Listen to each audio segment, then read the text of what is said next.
Sean muy bienvenidos a la Academia Viverso. Es un grato honor compartir esta jornada de trabajo con ustedes. La Academia Viverso es un espacio profesional, docente, orientado a fortalecer la enseñanza de la comprensión lectora con base en evidencia. Y hoy nos acompaña una de las mentes más influyentes de la neurociencia educativa en América Latina. Se trata de Ana Lucía Campos, máster en neurociencia, presidenta de ACEDE, de la Asociación Educativa para el Desarrollo Humano, y directora general del Instituto Mente, Cerebro y Educación INSE. En el 2018, Ana Lucía recibió el premio INVES en Los Ángeles, ¿no? Que es el premio Mente, Cerebro y Educación de la Sociedad Internacional de esta organización, siendo la primera y única profesional latinoamericana en obtener esta distinción internacional. Con casi 30 años de trayectoria, Ana Lucía ha liderado investigaciones, programas de formación para educadores en más de 10 países, asesorías a gobiernos y organismos internacionales como UNESCO, UNICEF y OEA, además de ser miembro del Consejo Asesor de INVES en Estados Unidos. Todo su trabajo tiene un propósito muy claro: unir la ciencia del cerebro con lo que pasa cada día en el aula. Les invitamos pues a todos ustedes a permanecer hasta el final de esta sesión, de esta charla magistral, donde compartiremos beneficios exclusivos para quienes deseen profundizar en esta temática junto a INSE. Así que es todo un privilegio para mí contar nuevamente contigo en esta primera sesión de la Academia Viverso. Y pues la pantalla es toda tuya, Ana Lucía. Bienvenida. Gracias a todo el equipo de Viverso por darme el privilegio de estar inaugurando este año todas las sesiones que van a tener y principalmente por acercarme a un país que quiero tanto, que es el Perú. Veo que hay mucha gente llegando de Perú, ya he leído algunos mensajes. Realmente Perú tiene un lugar muy especial en mi corazón. Gracias a todos también por estar acompañándonos en esta noche. Para nada más y nada menos hablar de un tema que es crucial dentro del sistema educativo y más allá, no solo dentro del sistema educativo, sino para el desarrollo de nuestras sociedades. Voy a estar entonces compartiendo algunos pensamientos, algunas reflexiones con ustedes y por medio del chat podemos ir manteniendo un poco de diálogo sobre ese tema que vamos a tratar. Como eje temático para esa reflexión de esta noche, traigo este concepto: repensar, repensar la lectura en nuestras escuelas. ¿Por qué repensar la lectura en nuestras escuelas? ¿Por qué esta invitación? ¿Y por qué seguimos hablando de lectura en el año 2026 y de todos sus desafíos? Porque realmente eh, las evaluaciones censales de la mayoría de los países, principalmente de nuestra región, Latinoamérica, nos trae una realidad muy compleja, ¿no? Nos trae una realidad de desafío, nos trae una realidad de inquietudes en relación a los resultados que están alcanzando nuestros estudiantes en estas evaluaciones censales. Sin embargo, en un diálogo que tuve con la representante de la OECD para América Latina y México, yo decía, reflexionábamos acerca de la prueba PISA, ¿no? De lo que evalúa en relación a eso la prueba PISA. Entonces yo le decía, bueno, una cosa es ver cuáles son las situaciones que estamos encontrando en los países con relación al aprendizaje lector y a la comprensión lectora. hacer un ranking internacional, pero la otra cosa es ir más allá del resultado de lo que estamos encontrando. Lo que necesitamos es entender al proceso, entender un proceso muy complejo, porque lo que queremos nosotros todos es llegar a buenos resultados. Pero si no entendemos lo que está por detrás, lo que subyace a esa lectura, a la comprensión lectora, muchas brechas se van quedando durante el proceso. Entonces, eh, muchas reflexiones que hacemos con relación a esas brechas, ¿no? Las inferencias que hacemos con relación a esas brechas, tienen mucho que ver también con la formación de los educadores que están en esta área, del conocimiento que tienen los educadores que vaya un poquito más allá de la metodología o de la didáctica. Tiene que ver con la esencia de este proceso. Y la esencia es la base por donde este proceso empieza. Un proceso complejo que ahorita ya no necesitamos tenerlo solamente bajo la lupa de la pedagogía, que viene creando, a partir de diferentes corrientes pedagógicas, viene creando metodologías didácticas, estrategias para que los alumnos, para que los estudiantes aprendan a leer. Hoy día tenemos algo muy espectacular a nuestro alcance. Nosotros tenemos evidencia científica construida, investigaciones, un conjunto de investigación de peso, validada, confiable, que puede dialogar con la pedagogía para que podamos repensar este proceso, ¿no? No con el salto cuántico que quieren dar muchos que están hablando de neuroeducación como la salvadora de todas las dificultades del sistema educativo, no, porque muchas veces la neuroeducación está siendo mal interpretada como la fórmula mágica para construir una estrategia para que el cerebro aprenda a leer. Y por ahí no es la neuroeducación, ¿no? La neuroeducación tiene su tiempo para que lleguemos a cambiar la práctica y dentro de este tiempo de construcción, de cambio, de transformación, está la necesidad de la formación de los docentes, de la formación de los profesionales del sistema educativo para entender esas nuevas evidencias, para entender esas bases biológicas que subyacen a los aprendizajes que tenemos dentro de nuestras escuelas.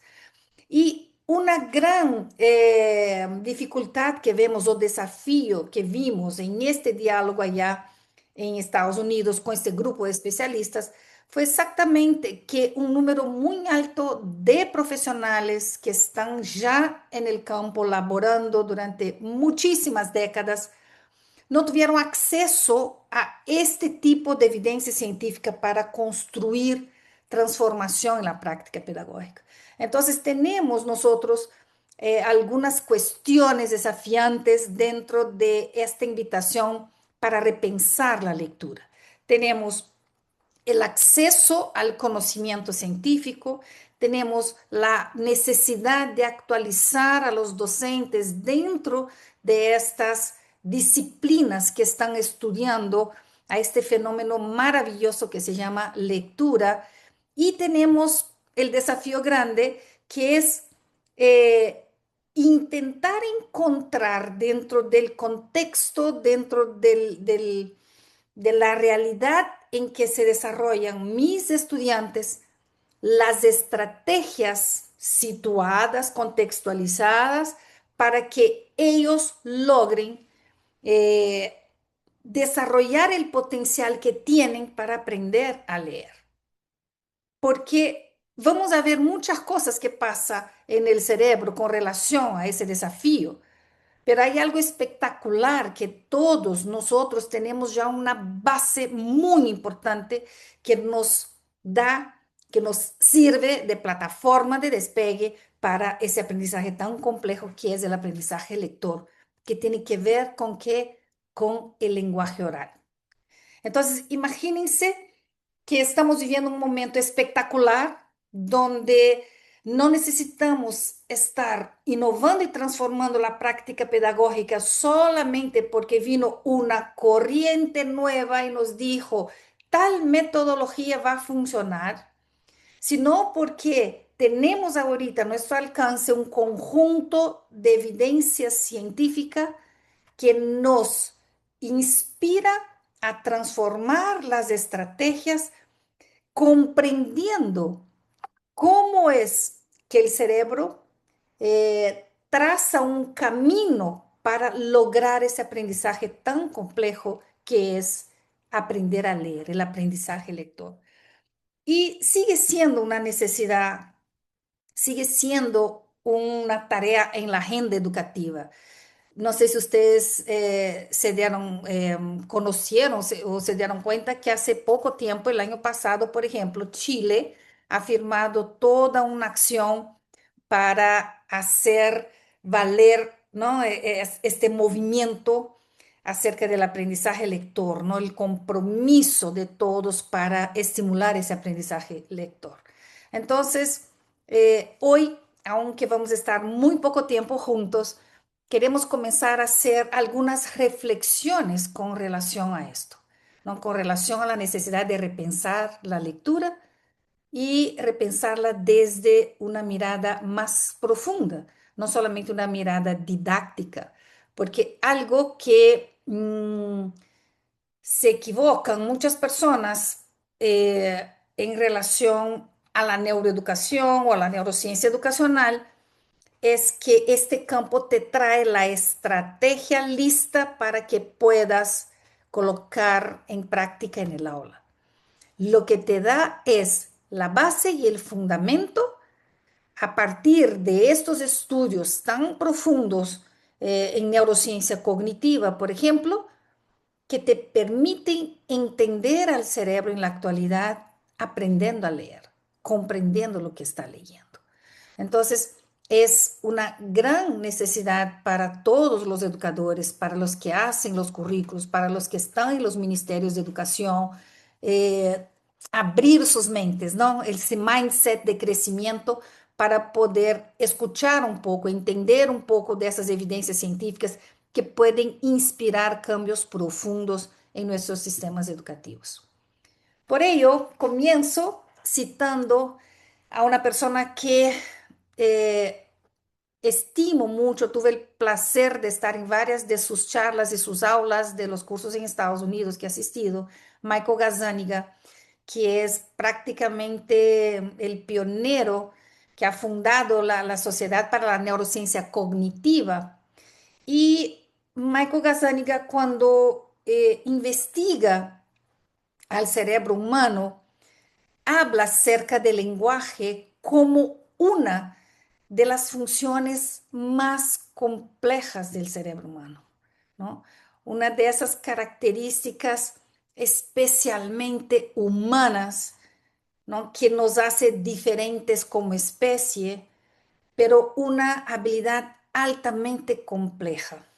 Y aquí en su cita él dice que el significado de las palabras, su organización en las sentencias, ¿no? Cómo son producidas en forma hablada o escrita, dice él que me encanta, eh, la forma, ¿no? Como son entendidas por quien escucha y lee, son, en resumen, un gran desafío y un fascinio para las historias de detective dentro de la neurociencia cognitiva.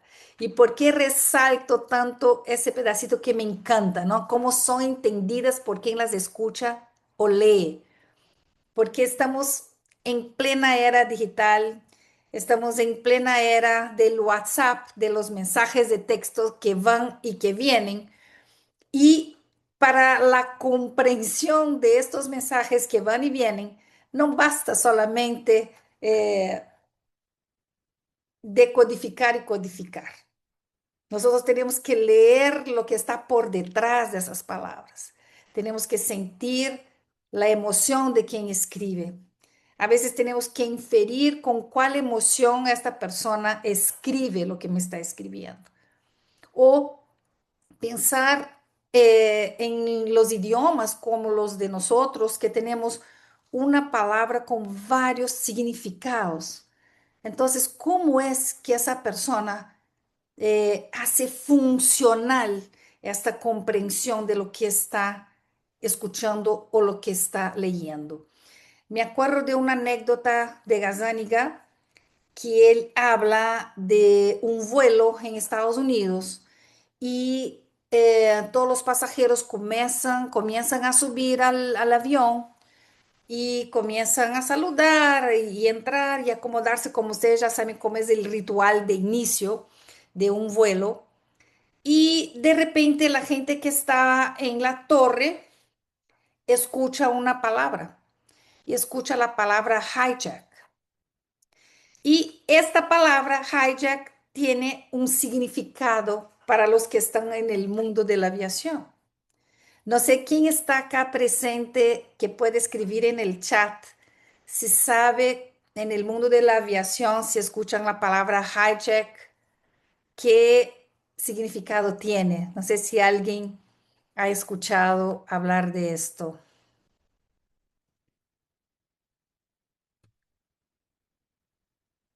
Si no, vamos dando las pistas. Bueno, al parecer no tenemos ningún aviador en la sala. Pero Silvia, muy bien, Silvia. Silvia ya lo sacó. Secuestro, secuestro.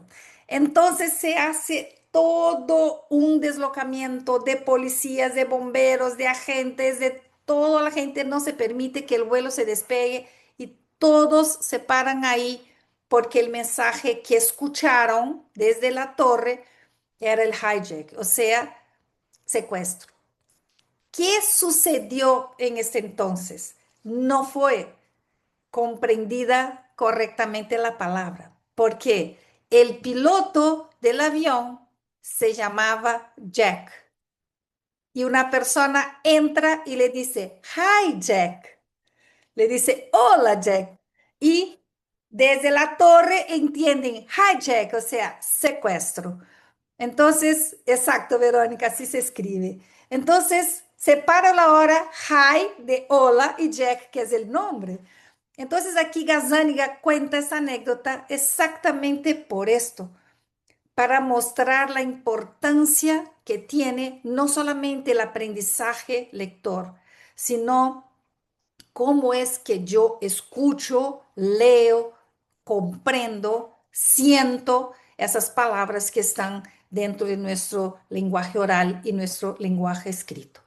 Entonces, dentro de la neurociencia, como saben ustedes, hay muchas ramas, muchos campos en paralelo que están investigando al cerebro humano, al sistema nervioso, investigando cómo se desarrolla, cómo crece, cuál es su relación con la genética, con el entorno, con la epigenética y qué es lo que este órgano nos hace ser, ¿no? ¿Por qué tenemos determinados comportamientos?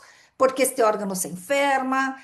¿Cómo podemos prevenir? ¿Cómo el estrés lo afecta? O sea, la neurociencia ahorita tiene muchas ramas que están estudiando al cerebro y al sistema nervioso. Pero una de las ramas muy importantes para las personas que están dentro del campo educativo es la neurociencia cognitiva, porque la neurociencia cognitiva está estudiando profundamente los procesos mentales, es decir, los procesos cognitivos. Y en este caso estamos hablando de lo que viene construyendo la neurociencia cognitiva. Saben ustedes que hay otros campos, neurociencia educacional, neurociencia afectiva o emocional, neurociencia social, neurociencia del bienestar, etcétera. Pero dentro del campo de la neurociencia cognitiva tenemos ahorita una posibilidad enorme de que de tener una base científica sólida que nos motive a transformar la práctica.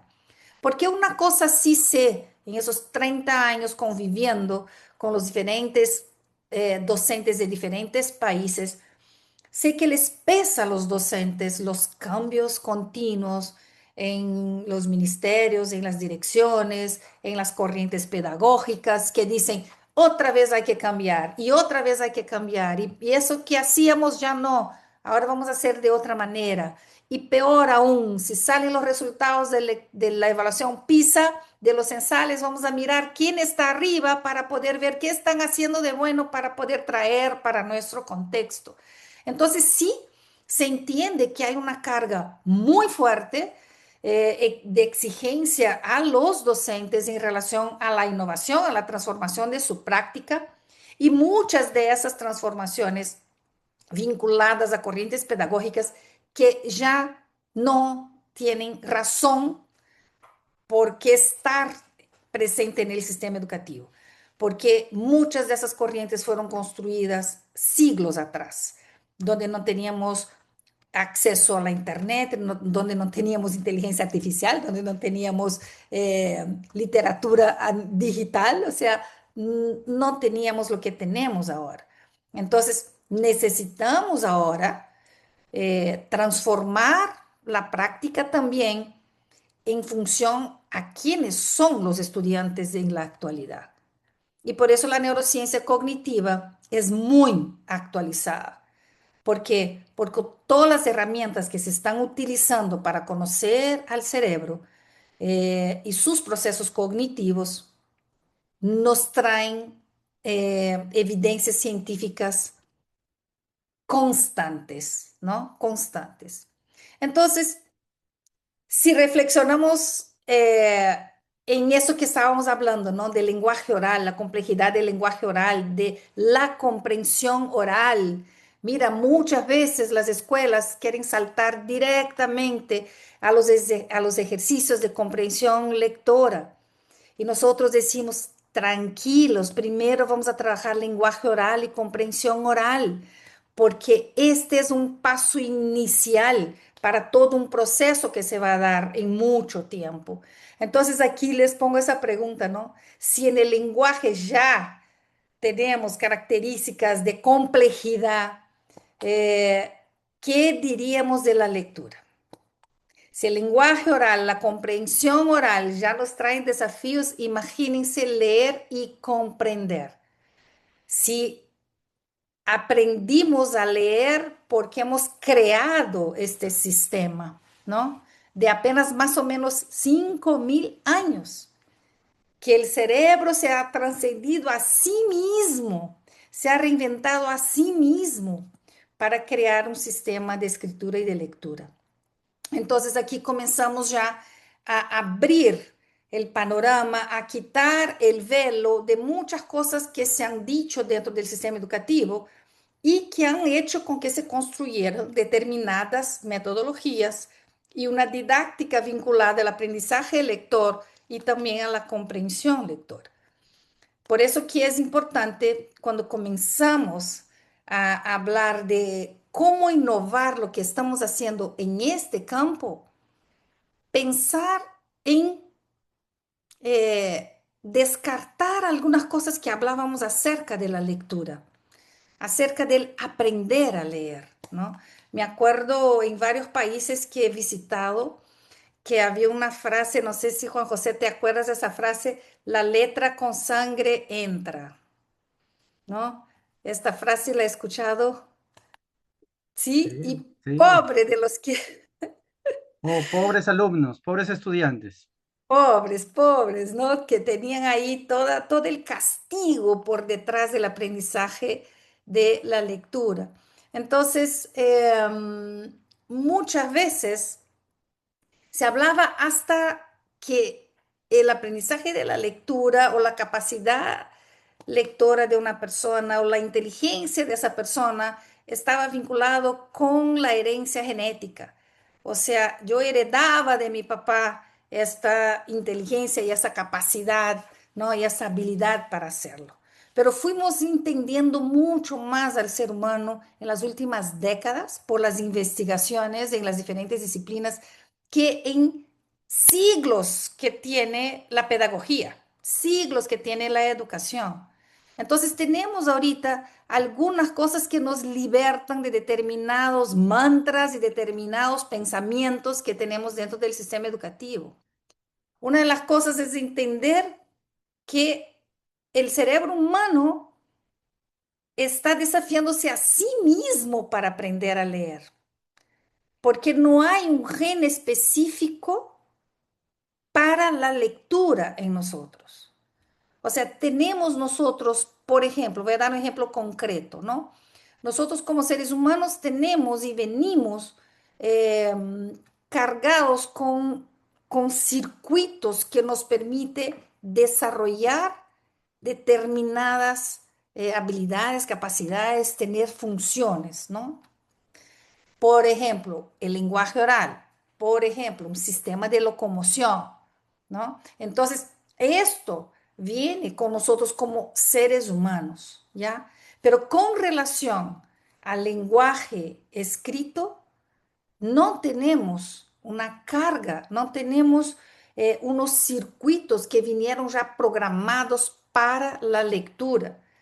Porque la lectura, la escritura, el sistema de escritura fue creado por una necesidad cultural de comunicación, ¿no? Una de las personas que a mí más me encanta escuchar en la actualidad hablando del lenguaje como ese sistema fascinante de comunicación es Enrique Casillas de México, nuestro director científico, que habla del lenguaje oral y de la comunicación como algo realmente excepcional de nosotros como seres humanos.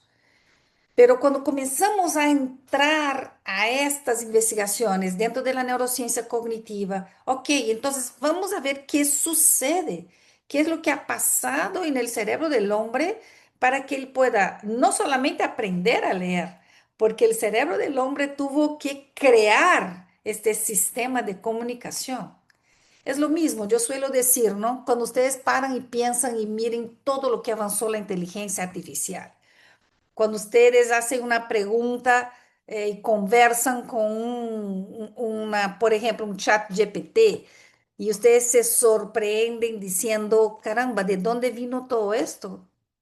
Todo eso vino de la mente del ser humano, del cerebro del ser humano. El ser humano está trascendiendo a sí mismo, el cerebro humano está trascendiendo a sí mismo. Pero en esa trascendencia a sí mismo necesitamos entender determinados factores que están vinculados con el proceso. En este caso estamos hablando de la lectura. Y aquí estamos hablando, por ejemplo, que la lectura para que el cerebro entienda que es una habilidad que necesita construir, ¿no? Que es desafiante. Las investigaciones van mostrando que por lo menos 6 meses mínimo, con instrucción explícita, el cerebro se da cuenta y se pone a trabajar diciendo, ok, estoy frente a un nuevo desafío, a una nueva necesidad y me la voy a jugar con todo, voy a aprender y voy a dominar esta habilidad. Entonces, es muy importante entender esto, importante entender que el lenguaje oral es algo que nosotros como seres humanos tenemos, cargamos, tenemos circuitos previos, potenciales para ese sistema de comunicación. Tanto es que tan pronto nace el ser humano, bebitos, ya estamos con intención comunicativa, los sonidos que hacemos comunican, ¿no? Y luego todo eso se va estructurando en palabras, en frases, sentencias, en oraciones, en el diálogo con el otro. En cambio, el lenguaje escrito, la lectura, es mucho más complejo, no es sencillo aprender. Por eso que se cae por tierra muchas propuestas pedagógicas que dicen, déjalo ser, déjalo que fluye, va a aprender en algún momento. Y la investigación viene mostrando otra cosa. La investigación viene mostrando la importancia de la temporalidad, la importancia de los primeros años de vida en que el cerebro está más plástico, en que el cerebro está estructurándose a sí mismo, en que el cerebro está construyendo muchos aprendizajes. Entonces, es muy importante considerar varios factores que están vinculados con el aprendizaje lector. ¿Y por qué ahorita podemos hablar de esos factores vinculados al aprendizaje lector? porque estamos hablando de tiempo, porque estamos hablando de esfuerzo, de complejidad, porque ya podemos entender la lectura desde otro enfoque.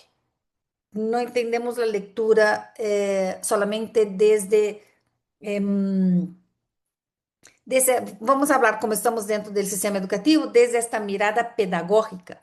Nosotros ahorita estamos entendiendo la lectura, cómo se transforma en una función cerebral, cómo es que el cerebro se apropia y de ese aprendizaje complejo y cómo es que a partir de ahí se abre un mundo de oportunidades para el cerebro humano.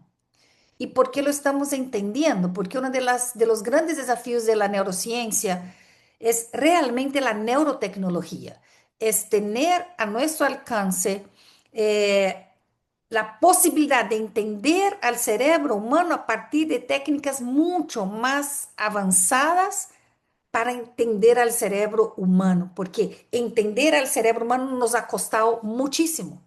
Al comienzo entendíamos, yo siempre hablo eso a nuestros estudiantes en nuestros cursos, entendíamos al cerebro desde un enfoque anatómico, ¿no? ¿Por qué? Porque tenía un cerebro en mi mano, muerto. Luego comencé a entender al cerebro eh, a partir de la fisiología, de la funcionalidad. Entonces tenía que entender a un cerebro vivo. Y ahí comencé a entender a un cerebro porque había algunas lesiones, por ejemplo, la lesión en la zona de Broca, que es una de las regiones que está vinculada con el lenguaje, mostraba alteraciones en la articulación del lenguaje. Entonces comenzamos a entender la funcionalidad del cerebro humano también por las lesiones en ese cerebro, por los trastornos del proceso de neurodesarrollo. Sin embargo, ahorita tenemos formas de entender y de ver al cerebro en acción sin invadir ese cerebro, ¿no? Podemos ver a un niño, una niña tan pequeño, así como un adulto que nunca tuvo acceso a la lectura, aprender a leer. Porque técnicas como la megatoencefalografía o la resonancia magnética funcional nos muestra esto, ¿no? El cerebro en acción, cómo que las redes neuronales se van trabajando en circuitos, se van ayudando para poder entrar a este mundo tan complejo del mundo lingüístico, ¿no? Primero, siempre les digo, el lenguaje oral y luego vamos hablando del lenguaje escrito. Entonces, hoy tenemos mucho más posibilidades de actuar de forma correcta, eh, de forma menos ¿cómo se dice? Fui muy estricta diciendo de forma correcta, ¿no? Eh, tenemos más posibilidades de actuar con menos dudas, con experimentando tanto. ¿Por qué? Porque tenemos al alcance investigaciones más profundas que nos muestran qué está sucediendo en el cerebro para facilitarle el proceso de lectura.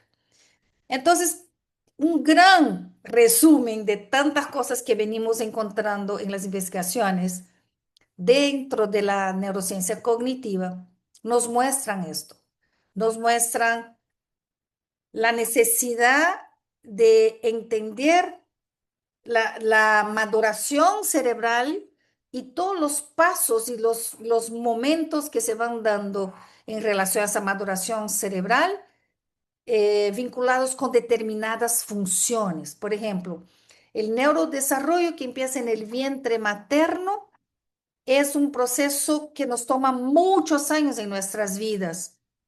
Y una cosa muy, muy importante es entender que los sistemas sensoriales que están vinculados con la lectura, por ejemplo, se despiertan en el vientre materno.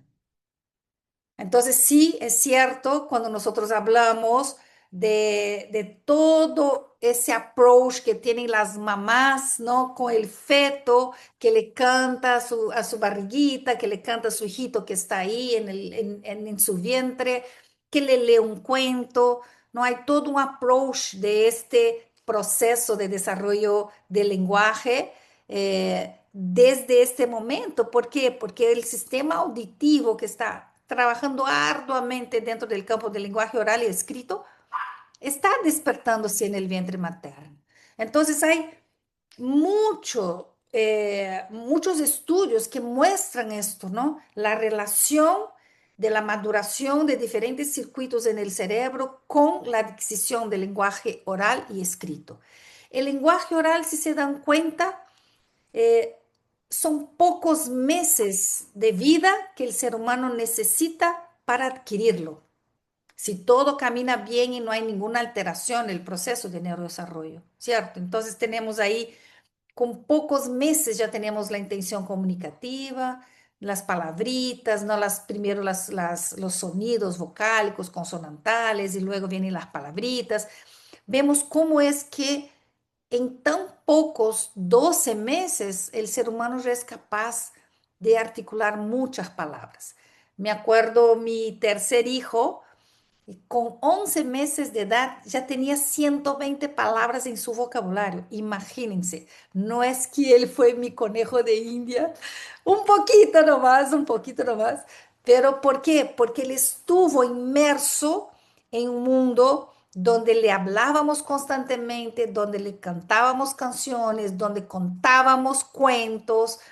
Ya en el curso que vamos a hablar, más adelante, tengo unos videos, ahora no nos da tiempo por el tema del webinar, pero tengo unos videos de los diferentes momentos de mi hijo Juan Diego, desde un mes de edad, él con pocos meses, creo que era 5 meses en la cuna, ya leyendo su libro, leyendo su primer librito, pero leyendo, después luego leyendo realmente, ¿no? Descifrando ahí. Y ahorita es un jovencito de 17 años que lee libros con un promedio entre 500 y 1000 páginas. Es un joven que lee sagas por completos. Entonces, es un amante de la lectura, ¿ya? Pero no porque es un superdotado, sino porque la primera infancia, como les dije ahora en la diapositiva anterior, los primeros años de vida, lo que hacen los padres en las familias es esencial, porque esa maduración paulatina que se está construyendo del cerebro lector tiene que ver con lo que el papá y la mamá le hablen, le canten, le cuenten cuentos, conversen. Los papás dicen, ay, pero ¿qué le voy a hablar a mi bebé que no entiende nada? Él no habla contigo, pero él comprende lo que estás hablando. Una cosa es lenguaje comprensivo, la otra cosa es lenguaje expresivo. Entonces es muy importante también abrir, ¿no? Crear acceso a este conocimiento a las familias, principalmente en la primera infancia. ¿Cómo es que eh, es importantísimo en ese acompañamiento de la arquitectura cerebral, la construcción de este cerebro que va a aprender a leer, que esté el lenguaje oral como una de las metas más importantes en las relaciones e interacciones? Mientras el lenguaje oral tomó poco tiempo después del nacimiento para adquirirlo. El lenguaje escrito, no la lectura, la escritura me toma mucho tiempo después del nacimiento. Subjetividad y contextualización, o sea, la subjetividad, ¿por qué? Porque el idioma que estoy leyendo, el lenguaje leído está vinculado al país en que vivo, a las personas que están en mi núcleo familiar, ¿no? A lo que me gusta después cuando aprendo a leer, al contexto en que estoy inmerso. Hay países que ustedes se dan cuenta que las personas están en el micro, en el bus, en el tren, en el avión, que están siempre con algo de lectura en las manos, o su Kindle, su tablet o su libro, pero los contextos también van a influenciar en la construcción de la lectura en el cerebro humano. Mientras aprender a hablar es un aprendizaje, una adquisición no formal, porque yo estoy inmersa en un entorno humano que está articulando un lenguaje. Y más, las investigaciones de Helen Neville y de Patricia Kuhl muestran esto, que nosotros seres humanos hasta los 11 meses somos ciudadanos del mundo.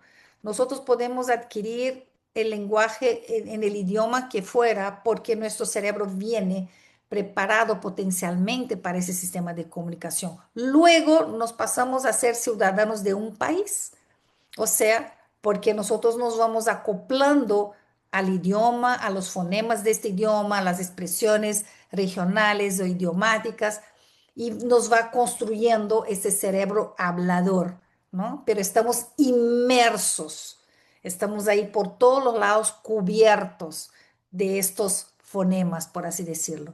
En cambio, el aprendizaje de la lectura, ese cerebro lector, me exige algo más formal, me exige un aprendizaje formal, porque hay un grado de dificultad alta para el cerebro, necesita una dinámica temporal, yo suelo decir frecuencia, intensidad, duración y oportunidad, la palabrita FIDO que la inventé hace 30 años atrás, porque el cerebro necesita entender que tiene que aprender. Y él no va a aprender si hay una sola experiencia, o si esa experiencia se repite de la misma forma, sino él va a aprender con la frecuencia, intensidad, la duración, la variación de las experiencias que le va a decir, ok, tienes que hacer algo con esto. Y en este caso vamos a ver lo que Stanislas nos dice, ¿no? Que el hacer algo con esto implica el recableado neuronal. Hay una inmersión metodológica y hay un input más controlado. Por eso que siendo un input más controlado, algo fantástico que tenemos a nuestro alcance cuando estamos hablando de la lectura, algunos países todavía se habla del plan lector, ¿no? Eh, ¿Cómo nosotros podemos facilitar y acompañar este proceso de maduración, de construcción de ese cerebro lector a partir de la literatura? ¿Por qué? Porque yo entendiendo la etapa en que está este estudiante, entendiendo su proceso de maduración, entendiendo hasta, por ejemplo, la construcción de su memoria semántica, ¿no? La construcción de su conciencia fonológica, yo puedo asociar, yo puedo escoger, yo puedo seleccionar los mejores recursos para el desarrollo de la lectura. Y no solamente esto, eh, también considerando la capacidad de comprensión, la maduración, las experiencias, el contexto de este niño, de esta niña, de este estudiante, cuando él tiene acceso a un recurso, acceso a un libro, acceso a un texto. Entonces, este input que es más controlado, debemos verlo también con ese aspecto positivo, ¿no? ¿Cómo es que yo puedo ayudar a seleccionar un buen material para que la adquisición, para que ese aprendizaje lector sea más sencillo? Porque la función en sí, aprender a leer en sí ya es complejo. Yo me acuerdo que hace años en el colegio de mis hijas yo no era una persona tan grata porque siempre estaba cuestionando y a veces los colegios se pasaban diciendo, ay, yo no quiero ser profesora de los hijos de Ana Lucía porque se me va a caer pesada esta mujer todo el tiempo. Pero algunas cosas sí los padres tenemos que presionar y los profesores entender. Yo me acuerdo que mi hija tenía, creo que es, no sé, 10 años, 9 años, más o menos eso. Y el libro que le mandaron a leer era un libro de Edgar Allan Poe. Imagínense un libro de Edgar Allan Poe que en uno de los cuentos se hacía sacrificio de los niños. Estoy mirando la cara de susto que sale ahí. Este, no sé quién me mandó, que impone esta cara ahí.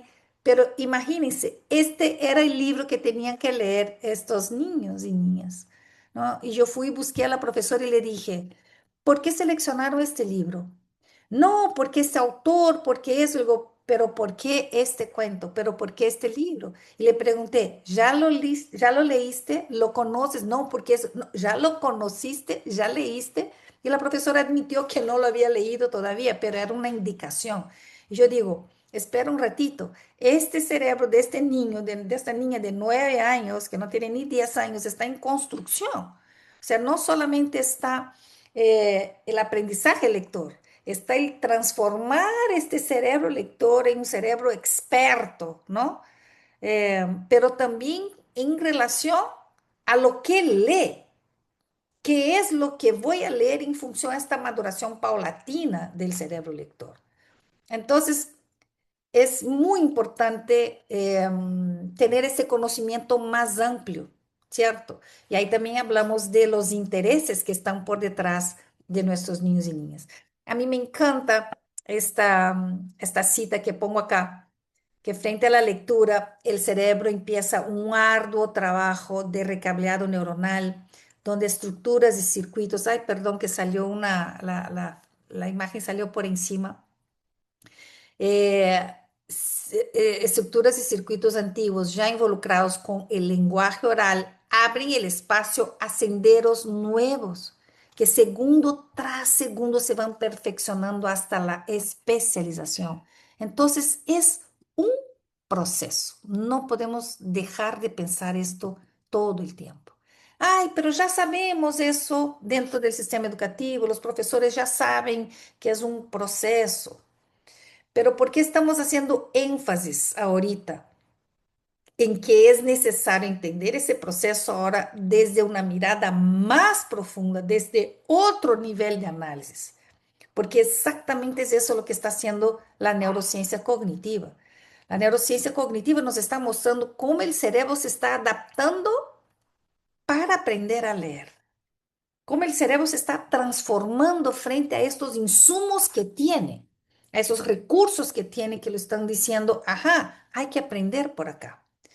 Y una de las cosas que la neurociencia ya nos pone de arranque es la necesidad de comprender que no hay un módulo de lectura innato, lo que les dije hace pocos minutos, ¿no? A diferencia del lenguaje oral, que nacemos con unos circuitos, que nacemos con una base espectacular para esto, el cerebro lector hace un gran trabajo de surgir desde otros circuitos, desde otras funciones y regiones que tienen que ver con qué, con el reconocimiento visual de los objetos, con el procesamiento del lenguaje oral. Entonces, miren qué interesante. Si la evidencia científica nos está diciendo que el cerebro lector emerge a partir de unas bases y una de estas bases es el procesamiento del lenguaje oral, entonces nos volvemos a esta reflexión que les hice hace unos minutos, que la comprensión oral antecede a la comprensión lectora.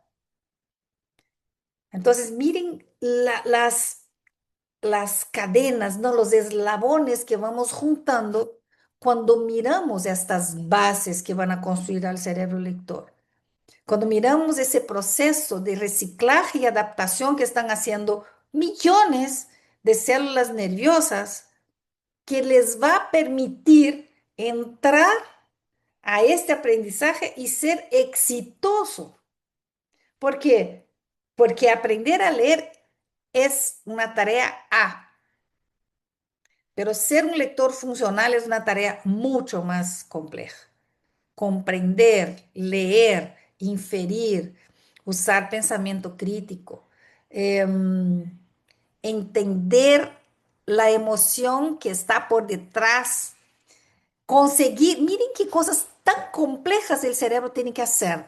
Él lee una frase, lee de un cuento, por ejemplo, pero no solamente está eh, el comprender lo que está leyendo.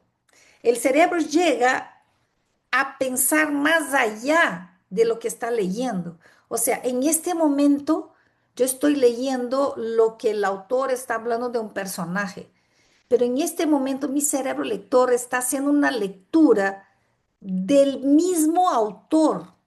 ¿Ya les pasó eso, no? Que estamos leyendo un autor y estamos diciendo, caramba, mira qué está pensando ese autor, cómo ese autor puede ser tan inteligente para escribir esa trama. Salimos de la trama y vamos por detrás de lo que está ahí. Entonces, miren cómo el cerebro lector se va especializando de tal manera que vamos construyendo no solamente algunas habilidades concretas para la escuela, vamos construyendo habilidades que nos hacen ser seres humanos mucho más funcionales. Entonces, ¿qué tenemos de avanzado? Y muchos de ustedes que están aquí eh, ya escucharon hablar de la teoría del reciclaje neuronal de Stanislas Dehaene. Stanislas, un gran investigador que abrazó el mundo educativo. Tengo el honor de conocer a Stanislas, sus investigaciones. Hemos traído a Stanislas a varios eventos de nosotros en América Latina. Algunos de los trabajos que hemos hecho en nuestro laboratorio sobre los pilares del cerebro lector tienen la mentoría de Stanislas. Y para nosotros, en la actualidad, lo que trae Stanislas es de demasiada importancia para el sistema educativo, ¿no? ¿Qué nos dice Stanislas? Nos dice que la visión que teníamos antes sobre el diálogo que había entre diferentes circuitos en el cerebro para que el ser humano aprendiera a leer era muy básico, muy simple.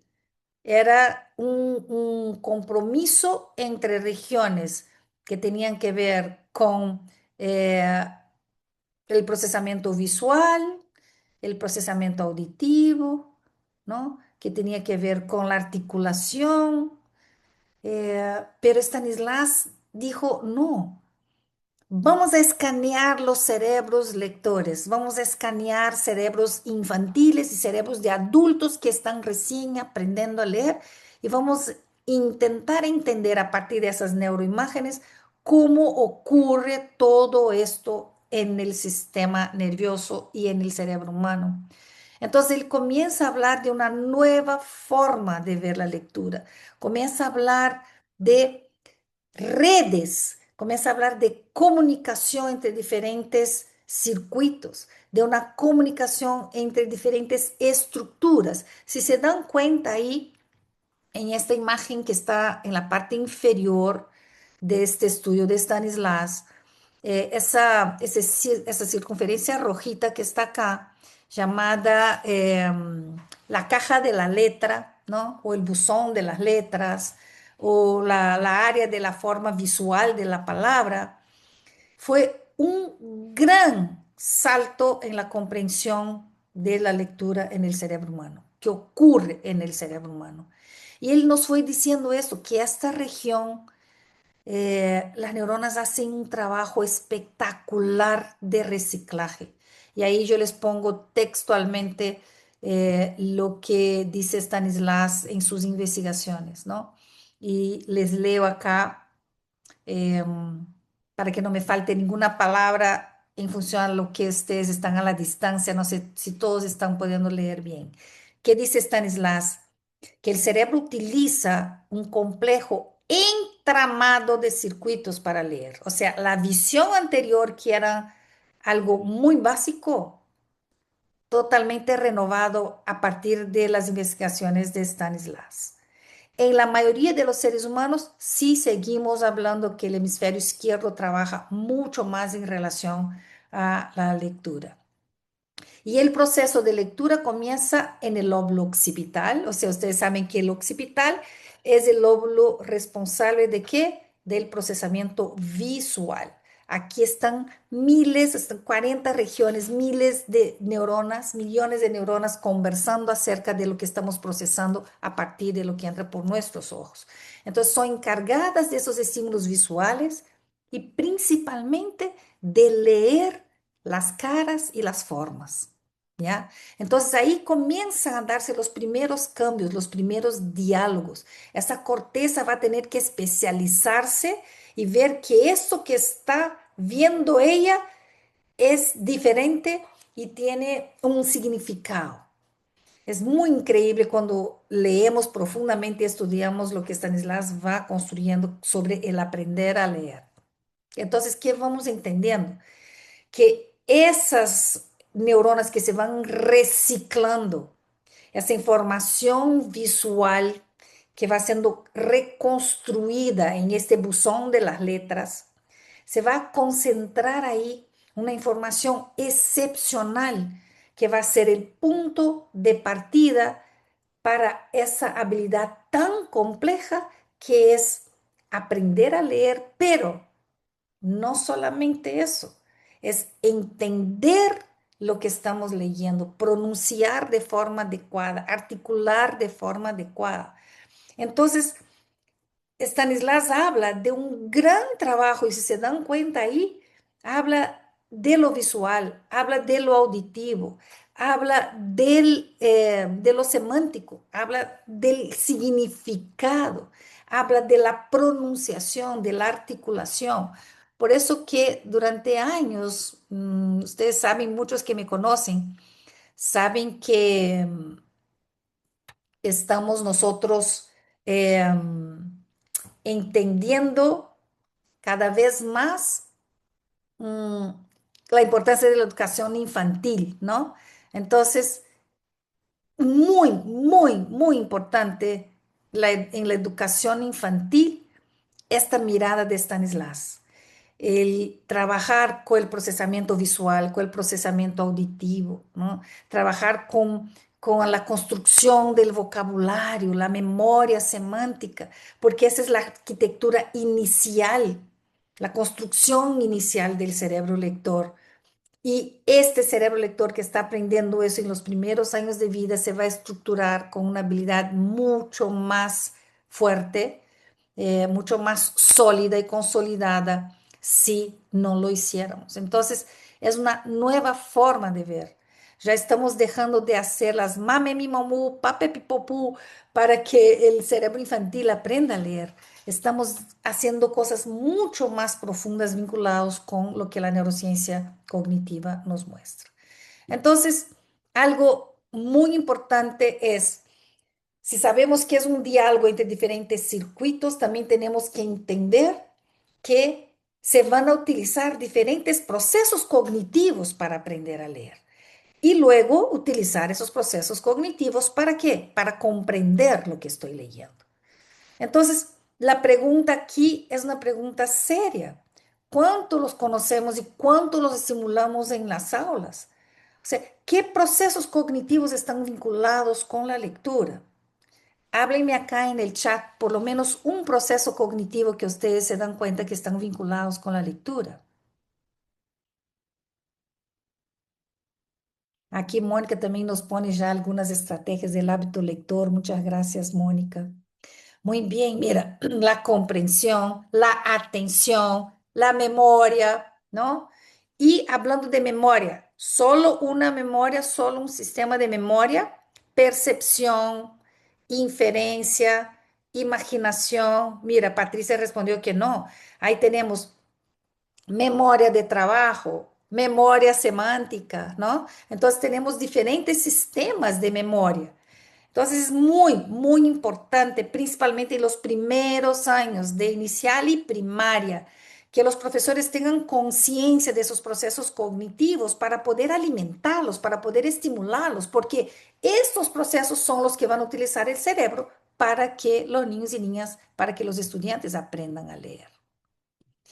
Entonces, avanzamos mucho, ¿no? Avanzamos desde la neurociencia cognitiva, lo que hemos visto de la teoría del reciclaje neuronal, avanzamos en entender cómo el cerebro utiliza y recluta varios procesos, varios sistemas, varios circuitos, y en los últimos años hemos dado un salto cuántico porque se oficializó, se formalizó la ciencia de la lectura. Y la ciencia de la lectura se alimenta de esas investigaciones, se alimenta de lo que vamos conociendo en el campo de la neurociencia cognitiva principalmente. Y aquí les pongo de una forma muy escueta cuáles son esos 5 pilares. Si ustedes leen los diferentes artículos de los principales referentes en la ciencia de la lectura, van a encontrar estos 5 pilares. Van a encontrar la conciencia fonológica, la decodificación, la fluidez, el vocabulario y la comprensión como los pilares claves de este cerebro lector. Entonces, ¿qué tengo que hacer como educador? Entender lo que está por detrás, entender qué hacer, entender cómo situar la experiencia, entender la maduración del cerebro de ese estudiante para que yo pueda diseñar la mejor estrategia asociada al proceso de neurodesarrollo. Y ahí, ¿qué respaldo tengo yo para cambiar mi práctica? Porque si me enseñaron toda la vida que el método global es el mejor, tengo un metaanálisis enorme, tengo un conjunto de evidencias enorme que muestra que esos componentes provocan un cambio espectacular en el cerebro, trayendo efectos impresionantes en el aprendizaje lector. Entonces, sí, hay que frenar, hay que poner autorregulación en nuestros sistemas educativos para decir, ya las metodologías vinculadas a las planas, a las metodologías tan tradicionales, ¿por qué les ha costado tanto y les está costando tanto a los estudiantes? Por eso, porque están entrando por unas vías que la habilidad ya es compleja y si entramos por unas vías que les complejiza más aún a los estudiantes, estamos jugando un partido que el resultado no va a ser tan bueno. Entonces, luego de entender esto, ¿no? Vamos abriendo eh, otros desafíos más. No es solamente enseñar a leer, sino es construir con los estudiantes una comprensión profunda. Y ese es un gran desafío para nosotros, los seres humanos, en nuestras sociedades, porque hay bajísima comprensión lectora hasta en el caso de adultos, ¿no? Entonces ahí estamos viendo la necesidad de comenzar a entender. ¿Se acuerdan que les hablaba de esta maduración paulatina? Me encantan las propuestas que construyeron, por ejemplo, Marianne Wolf con relación a esos diferentes tipos de lectores en desarrollo. Entonces, cuando vamos entendiendo la propuesta de Marianne, vamos viendo eso. Primero comienzo con un cerebro que se está preparando para leer desde el lenguaje, la escucha y la sensibilidad al sonido. Entonces, aquí, ¿qué tengo que hacer? Mame, mi, momu. No, señores, no, señoras. Aquí que tengo que trabajar mucho lenguaje oral, construcción intencional del vocabulario, conversaciones formales. Por favor, dejen de llamar a la lechuza para pedir a los chicos que se callen y se pongan en silencio, sino programen las rondas de conversación y de diálogo, ¿cierto? Entonces, cuando tengo eso en mente, mira cómo vamos armando, ¿no? La neurociencia cognitiva con una base que nos explica la teoría del reciclaje neuronal, que nos explica cómo es complejo, que no es una habilidad que nacemos con ella, tenemos que aprender y es duro aprender. Luego aprendimos, pero no podemos quedarnos ahí, porque tenemos que comenzar con el proceso de maduración, mejorar la comprensión lectora y ser lectores competentes, ser lectores expertos. Entonces hay un mundo de estrategias que yo puedo ir construyendo cuando entiendo a ese lector. Me acuerdo una vez, y perdón que ya sé que estamos con el tiempo, ¿no, Juan José? Pero si me dan unos minutitos más, ya estamos terminando. Sí. Me acuerdo un colegio hace muchos años atrás que me decía, para mejorar la comprensión lectora, nosotros adoptamos el libro del año siguiente para los estudiantes. Y yo decía, ¿por qué? ¿Por qué? Porque ese cerebro está en proceso de maduración y esos tipos de cerebros en desarrollo, de lectores en desarrollo, tienen que ser estimulados con determinadas actividades en específico. Entonces, la comprensión lectora es una construcción activa. Es un proceso que va a estar vinculado muchísimo con lo que ustedes tienen como eh, meta para el momento, para ese tipo de cerebro lector que tengo en mi aula y principalmente está vinculado con todas las bases que se desarrollaron desde la primera infancia. Entonces, miren las escuelas que tienen educación infantil, educación primaria y secundaria, por decir así al viejo estilo, tiene un potencial enorme en sus manos.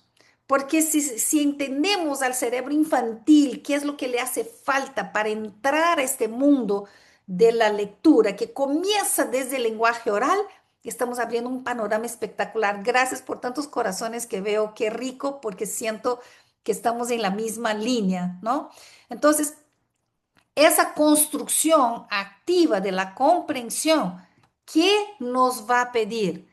Que primero tenemos que construir una representación superficial de texto por esta maduración paulatina. Luego esas ideas se van a organizar en una estructura mucho más coherente. Ustedes van a ver la capacidad que tienen ellos de inferir, la capacidad que tienen ellos de sentir el sentimiento del personaje, ¿no? Y luego construir un modelo de mundo, un modelo mental de todo lo que están leyendo. Y ahí vienen momentos fascinantes. Me acuerdo que una vez estábamos haciendo un curso y una profesora hablaba sobre el tema de la Blancanieve y los siete enanos y la manzana. Y yo me acuerdo que le conté a ella que cuando pedí a mi hijo que dibujara la manzana, que estábamos hablando de Blancanieves, él dibuja la manzana y la colorea de verde. Entonces la profesora vino a hacerme un comentario, ¿no?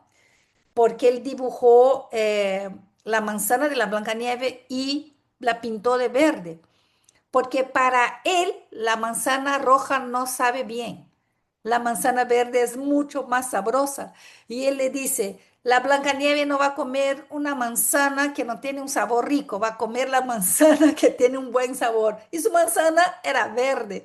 Entonces, la construcción del modelo mental que van haciendo los chicos desde la primera infancia, que van a hacer con que ellos infieran, que tengan significados propios lo que están leyendo y luego escribiendo, es algo espectacular si lo hacemos desde un enfoque mucho más actualizado que nos pide y que nos invita a la neurociencia cognitiva.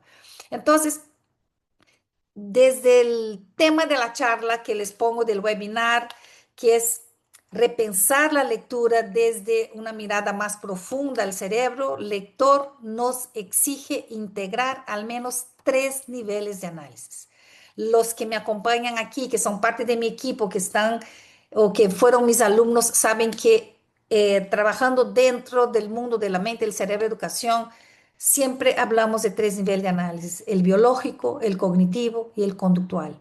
El conductual es lo que ve el profesor en el aula, el alumno separando sílaba, el alumno teniendo, mostrando la conciencia de los fonemas, comprendiendo lo que está leyendo, pero lo que está por detrás de eso que está viendo el profesor es cognitivo porque está usando procesos cognitivos y esos procesos cognitivos están dialogando directamente con unas bases biológicas que el ser humano va construyendo para desarrollar una habilidad tan compleja. Entonces, cerramos con esos tres argumentos que les traigo acá. ¿Por qué repensar la lectura en nuestras escuelas? Para tener conocimientos científicos profundos que nos permitan cambiar, pero no desde una idea que surge, una corriente que llega, sino que nos permite cambiar el marco conceptual que tenemos, la metodología que tenemos en función a una evidencia científica y principalmente de una ciencia que está entendiendo cómo se construye la lectura en el cerebro humano. Segundo argumento, para comprender por qué ciertos métodos de enseñanza o metodologías son más efectivos que otros. Ok, yo aprendí a leer con el método global. Chévere, bien, funciona, funciona.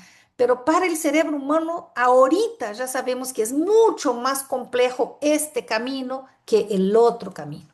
Entonces nos ayudará a tomar decisiones pedagógicas basadas en evidencia. Y lo que quiere la evidencia no es dificultar al estudiante, ahora vas a ver que es bueno, no, sino facilitarle el proceso de aprendizaje. ¿Para qué? Para que le guste aprender, para que disfrute del aprendizaje. Y finalmente, mi tercer argumento es para identificar tempranamente a estudiantes en riesgo de desarrollar dificultades lectoras, para que permitirles dar oportunidad, crear estrategias específicas que los permitan leer y comprender. Entonces, eh, tenemos en Viverso un gran aliado estratégico porque son ellos un equipo especializado en traer a las escuelas el pensamiento de la importancia de la lectura y estamos nosotros utilizando eh, todos los argumentos científicos posibles para que más y más profesores tengan a su alcance una formación actualizada para que puedan preparar mejores estrategias en función a la evidencia científica. Entonces, con la bendición de Viverso, con la autorización y ser partners en esto, Juan José, me permito presentar al grupo este nuevo curso que sale en el mes de junio, justamente sobre ese tema, neurociencia cognitiva y aprendizaje lector, cuáles son los fundamentos científicos para una práctica pedagógica basada en evidencia. Es un curso que vamos a mezclar teoría y práctica, es un curso que va a estar dirigido por profesionales enamorados, no solamente bien formados, sino que enamorados del tema, que está Enrique Casillas desde México, Florencia Salvareza de Argentina, Patricia de la Puente de Perú, y aquí están los ejes temáticos que vamos a construir durante este curso. Friné dice, enamorados de la lectura. Eh, Enrique Casillas está acá, nuestro gran profesor, si puedes prender la cámara para que te veamos, Enrique. Estamos nosotros con muchas ganas, gracias, Caterine, linda, con muchas ganas de tener un grupo de profesores comprometidos que puedan cambiar la práctica desde la evidencia, pero principalmente desde el amor que tenemos nosotros por la educación. A pesar de que venimos de diferentes áreas, estamos enamorados y sentimos que un cambio muy, muy importante puede estar y puede ocurrir dentro del sistema educativo. Ahí este código QR pueden entrar.